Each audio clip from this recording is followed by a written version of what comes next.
Ok, je poursuis donc la lecture de la Bible dans le livre de Daniel et je lis les 4 derniers chapitres de ce livre, à savoir le 9, 10, 11 et 12. Et j'aurai donc terminé le livre de Daniel. Alors, Daniel chapitre 9. La première année de Darius, fils d'Assuérus, de la race des Médès, lequel était devenu roi du royaume des Chaldéens, la première année de son règne, moi Daniel, je vis par les livres qu'il devait s'écouler 70 ans pour les ruines de Jérusalem, d'après le nombre des années dont l'Éternel avait parlé à Jérémie le prophète. Je tournai ma face vers le Seigneur Dieu afin de recourir à la prière et aux supplications. En jeûnant et en prenant le sac et la cendre, je priai l'Éternel mon Dieu et je lui fis cette confession, 2 points. Seigneur Dieu, grand et redoutable, toi qui regardes ton alliance et qui fais miséricorde à ceux qui t'aiment et qui observent tes ordres. Je reprends. Seigneur Dieu, grand et redoutable, toi qui gardes ton alliance et qui fais miséricorde à ceux qui t'aiment et qui observent tes commandements. Nous avons péché, nous avons commis l'iniquité, nous avons été méchants et rebelles, nous nous sommes détournés de tes commandements et de tes ordonnances. Nous n'avons pas écouté tes serviteurs les prophètes qui ont parlé en ton nom à nos rois, à nos chefs, à nos pères et à tout le peuple du pays.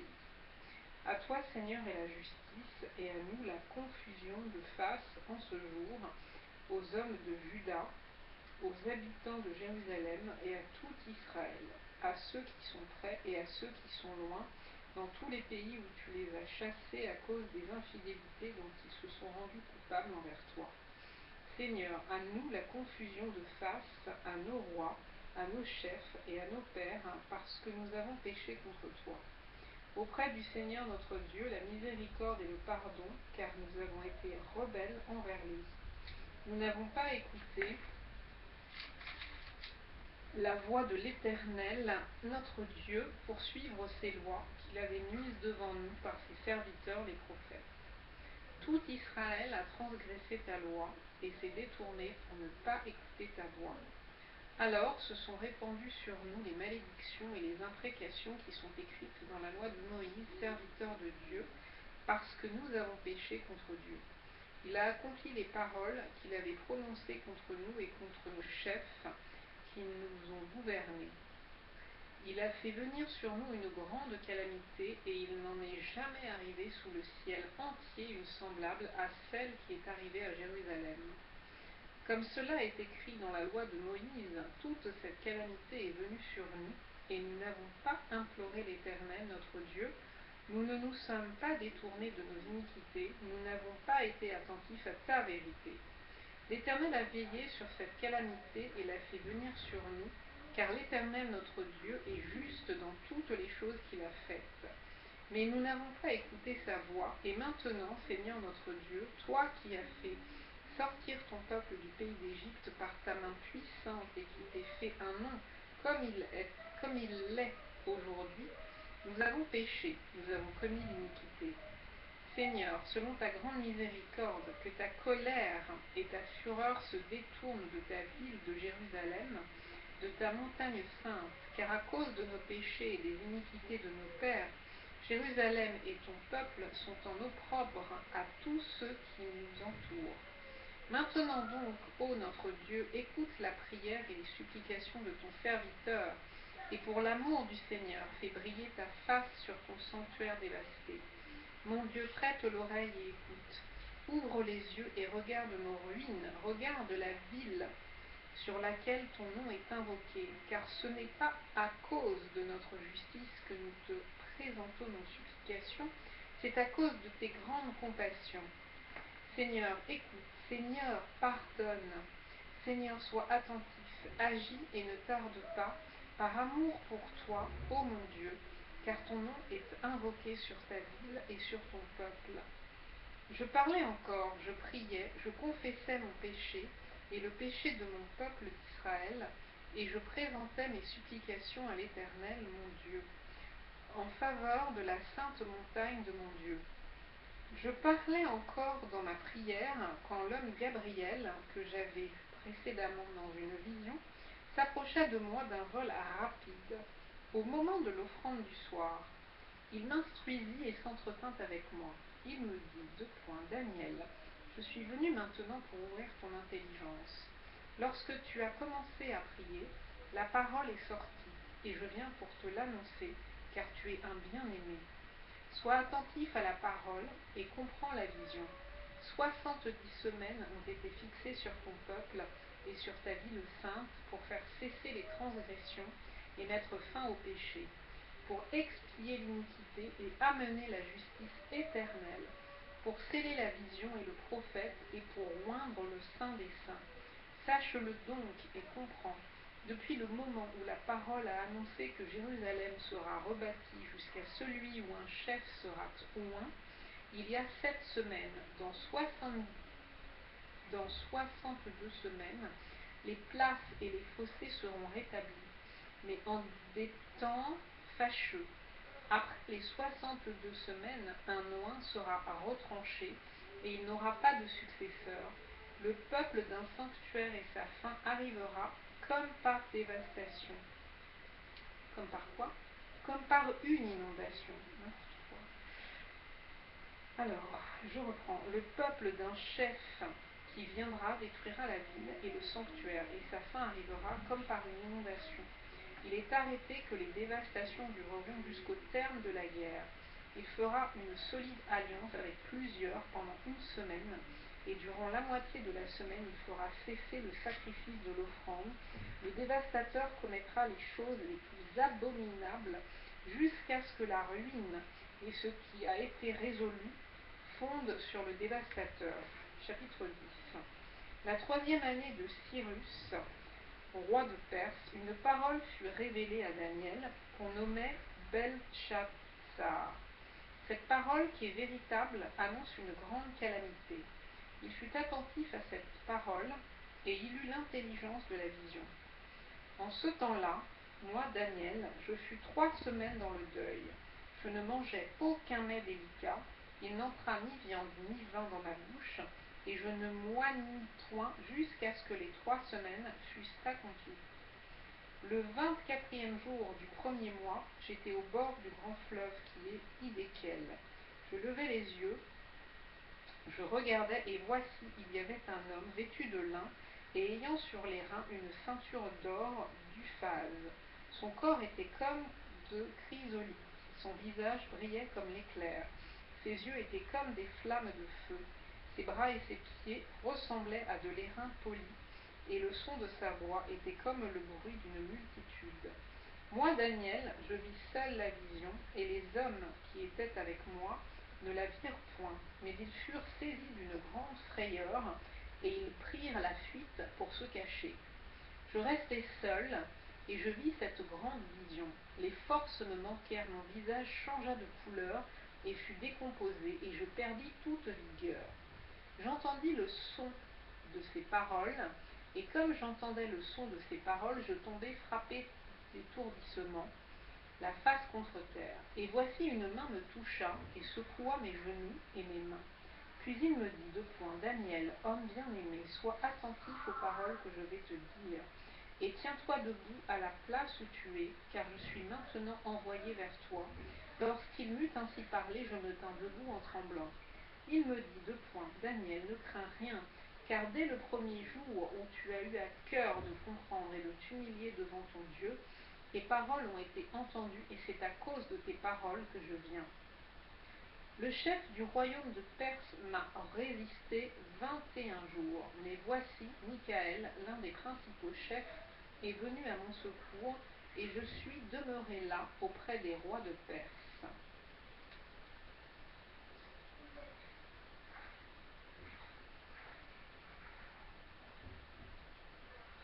Je viens maintenant pour te faire connaître ce qui doit arriver à ton peuple dans la suite des temps, car la vision concerne encore ces temps-là. Tandis qu'il m'adressait ces paroles, je dirigeais mes regards vers la terre et je gardais le silence. Et voici quelqu'un qui avait l'apparence des fils de l'homme toucha mes lèvres. J'ouvris la bouche, je parlais, et je dis à celui qui se tenait devant moi. Mon Seigneur, la vision m'a rempli d'effroi, et j'ai perdu toute vigueur. Comment le serviteur de mon Seigneur pourrait-il parler à mon Seigneur? Maintenant les forces me manquent, et je n'ai plus de souffle.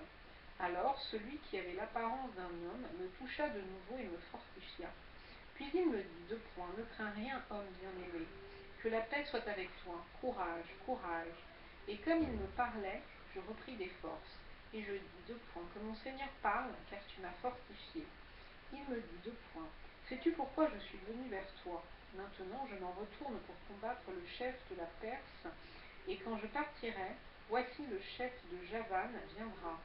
Mais je veux te faire connaître ce qui est écrit dans le livre de la vérité.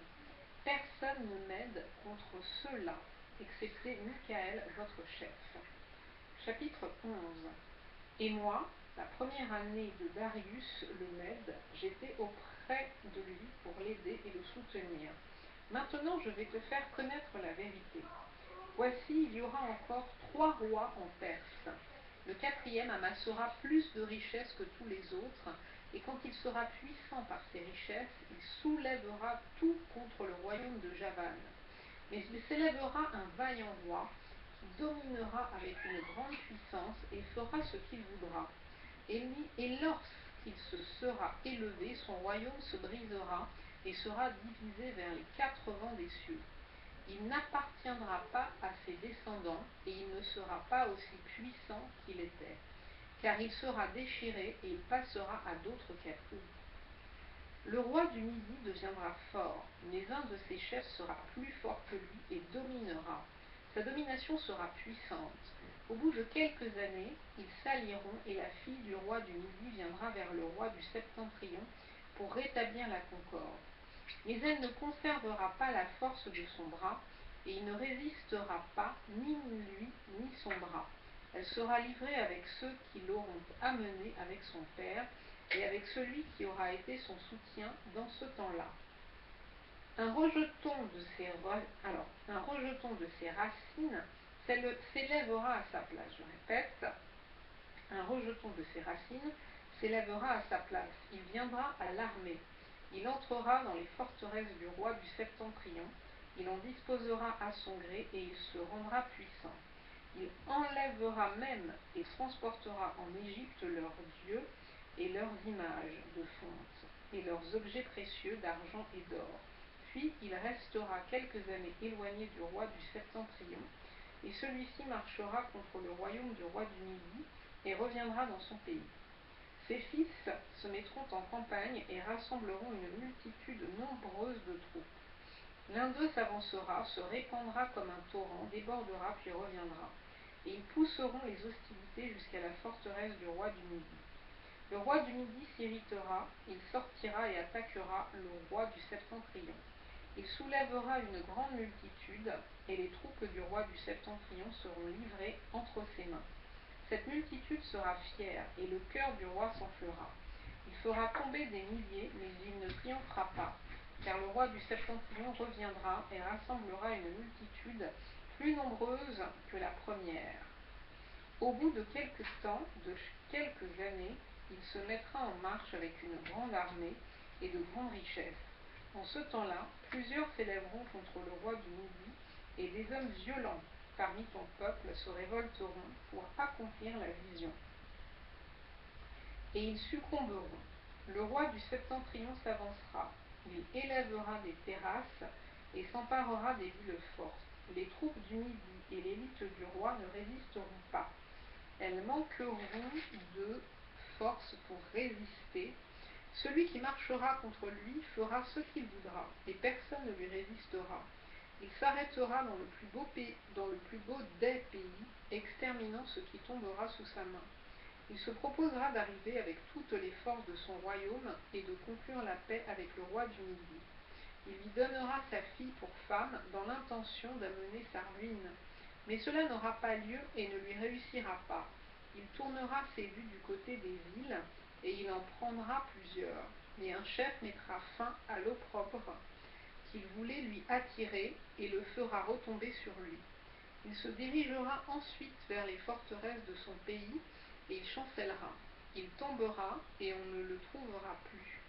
Celui qui le remplacera fera venir un exacteur dans la plus belle partie du royaume. Mais en quelques jours il sera brisé, et ce ne sera ni par la colère ni par la guerre. Un homme méprisé prendra sa place, sans être revêtu de la dignité royale. Il paraîtra au milieu de la paix et s'emparera du royaume par l'intrigue. Les troupes qui se répandront comme un torrent seront submergées devant lui et anéanties, de même qu'un chef de l'alliance, point. Après qu'on se sera joint à lui, il usera de tromperie. Il se mettra en marche et il aura le dessus avec peu de monde.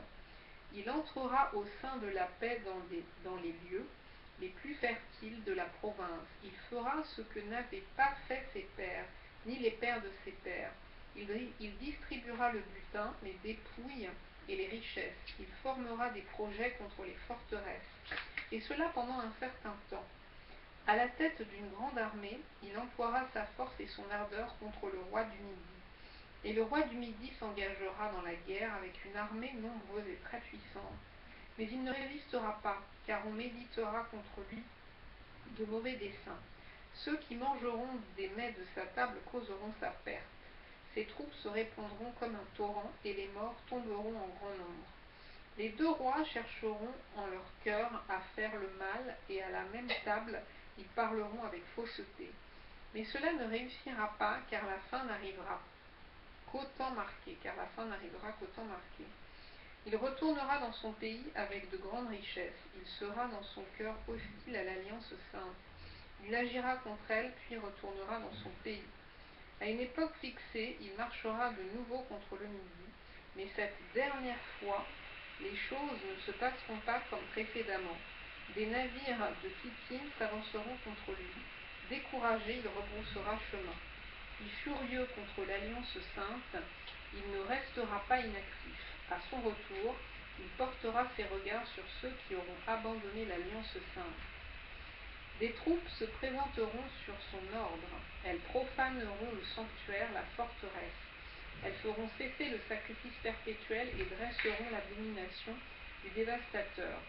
Il séduira par des flatteries les traîtres de l'alliance. Mais ceux du peuple qui connaîtront leur Dieu agiront avec fermeté, et les plus sages parmi eux donneront instruction à la multitude. Il en est qui succomberont pour un temps à l'épée et à la flamme, à la captivité et au pillage. Dans le temps où ils succomberont, ils seront un peu secourus, et plusieurs se joindront à eux par hypocrisie. Quelques-uns des hommes sages succomberont, afin qu'ils soient épurés, purifiés et blanchis, jusqu'au temps de la fin, car elle n'arrivera qu'au temps marqué. Le roi fera ce qu'il voudra, il s'élèvera, il se glorifiera au-dessus de tous les dieux, et il dira des choses incroyables contre le Dieu des dieux. Il prospérera jusqu'à ce que la colère soit consommée, car ce qui est arrêté s'accomplira. Il n'aura égard ni au Dieu de ses pères, ni à la divinité qui fuit les délices des femmes. Il n'aura égard à aucun Dieu, car il se glorifiera au-dessus de tous. Toutefois, il honorera le Dieu des forteresses sur son piédestal. À ce Dieu que ne connaissaient pas ses pères, il rendra des hommages avec de l'or et de l'argent, avec des pierres et des objets de prix. C'est avec le Dieu étranger qu'il agira contre les lieux fortifiés, et il comblera d'honneur ceux qui le reconnaîtront. Il les fera dominer sur plusieurs, il leur distribuera des terres pour récompense. Au temps de la fin, le roi du Midi se heurtera contre lui, et le roi du Septentrion fondra sur lui comme une tempête avec des chars et des cavaliers, et avec de nombreux vaisseaux. Il s'avancera dans les terres, il répandra comme un torrent et débordera. Il entrera dans le plus beau des pays, et plusieurs succomberont. Mais Édom, Moab et les principaux des enfants d'Ammon seront délivrés de sa main. Il étendra sa main sur divers pays, et le pays d'Égypte n'échappera point. Il se rendra maître des trésors d'or et d'argent, et de toutes les choses précieuses de l'Égypte. Les Libyens et les Éthiopiens seront à sa suite. Des nouvelles de l'Orient et du Septentrion viendront l'effrayer, et il partira avec une grande fureur pour détruire et exterminer des multitudes. Il dressera les tentes de son palais entre les mers et la glorieuse et sainte montagne, point. Puis il arrivera à sa fin, sans que personne lui soit en aide. Chapitre 12. En ce temps-là se lèvera Michaël, le grand chef, le défenseur des enfants de ton peuple. Et ce sera une époque de détresse telle qu'il n'y en a point eu depuis que les nations existent jusqu'à cette époque. En ce temps-là, ceux de ton peuple qui seront trouvés inscrits dans le livre seront sauvés. Plusieurs de ceux qui dorment dans la poussière de la terre se réveilleront, les uns pour la vie éternelle et les autres pour l'opprobre, pour la honte éternelle. Ceux qui auront été intelligents brilleront comme la splendeur du ciel, et ceux qui auront enseigné la justice à la multitude brilleront comme les étoiles à toujours et à perpétuité. Toi, Daniel, tiens secrètes ces paroles et scelle le livre jusqu'au temps de la fin.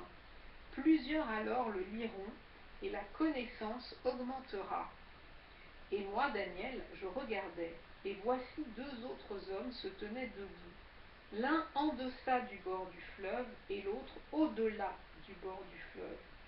L'un d'eux dit à l'homme vêtu de lin qui se tenait au-dessus des eaux du fleuve, quand sera la fin de ces prodiges?